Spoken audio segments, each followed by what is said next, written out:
একে তো চলছে প্রেমের মাস, আর প্রেমে পড়বো না সেটা কখনো হয়? আজকে না আমি প্রেমে পড়ে গেছি। কি ভাবছো কার প্রেমে পড়েছি? নামটা শুনলে কিন্তু তোমরাও তার প্রেমে পড়ে যাবে, এসাদের ভাগ হবে না। আজকে আমি বানিয়েছিলাম রসুন ভর্তা, জীবনের প্রথমবার খেলাম।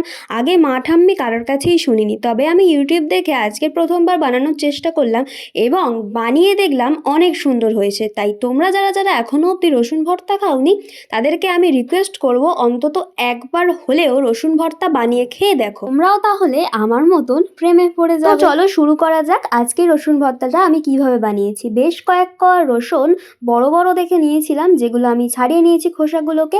ছাড়িয়ে নেওয়ার পর একটা প্যানের মধ্যে তেল দিয়ে দিয়েছি। তেলটি গরম হয়ে আসলে রসুনের কোয়াগুলো দিয়ে লাল লাল করে ভেজে নিয়েছি।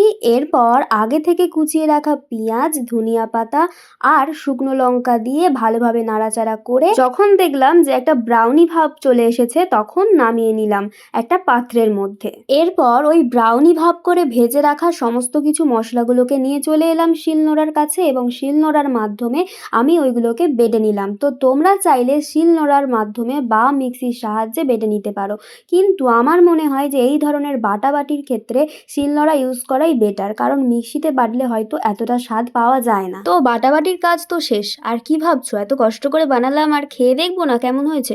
সত্যি কথা বলতে আমি যখন শিলনোড়ায় বাটছিলাম তখনই আমার জিভ থেকে জল চলে আসছিল গন্ধে। সেই কারণে গরম গরম ভাতের সাথে রসুন ভর্তা নিয়ে বসে পড়লাম একটু টেস্ট করে দেখার জন্য। টেস্ট করতে বসে মনে হচ্ছে যেন অনেক ভাত খেয়ে ফেলবো আমি, এত সুন্দর একটা গন্ধ বেরোচ্ছিল। আর আমি কখনো ভাবতেই পারিনি যে এটা এত সুন্দর খেতে হবে। তাই তোমাদের কাছে আমার অনুরোধ রইল, তোমরাও বাড়িতে বানিয়ে দেখো, অনেক সুন্দর লাগবে খেতে। তো আজকের মতন এই পর্যন্তই, দেখা হচ্ছে পরবর্তী কোনো নতুন ভিডিও নিয়ে।